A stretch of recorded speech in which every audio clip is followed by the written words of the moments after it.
7 years love వాళ్ళది. హ్మ్. After 7 years తర్వాత వాళ్ళ ఇంట్లో ఒప్పించి మ్యారేజ్ చేసుకున్నారు. హ్మ్. చందు మాత్రం ఎప్పుడు ఎనీ టైమ్ వాళ్ళ వైఫ్ గురించే మాట్లాడేటోడు.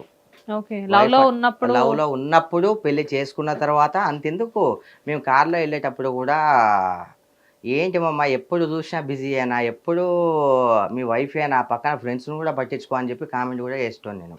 హ్మ్. తను జెప్పేటోడు, వైఫు, తల్లి కన్నా ఇంకా గొప్పోళ్ళు మనకెవ్వరు మామ. వాళ్ళ తర్వాతే ఎవడైనా" అని అనేటోడు. హ్మ్. అలాంటి వ్యక్తి అసలు ఇప్పుడు ఇలా ఇన్సిడెంట్ ఇలా జరగడం అనేది అసలు కళ్ళ ముందు. చాలా వీడియోస్‌లో వాళ్ళ వైఫ్ కూడా చెప్పారు. ఎలా అంటే నాతో షూట్ నుంచి వన్స్ స్టార్ట్ అయిన వెంటనే కన్నయ్య, కన్నయ్య అని చెప్పి నాతోనే మాట్లాడు. కన్నయ్య అని పిలిచేటోడు, బుజ్జి అని పిలిచేటోడు. నాయనా ఒక్క పేరుతో పిలువరాదు, అన్ని పేర్లతో ఎందుకు పిలుస్తావు అని చెప్పి నేనే ఎన్నో సార్లు అన్నా. హ్మ్. నా ఇష్టం భయ్, నేను ఎట్లన్నా పిలుస్తా.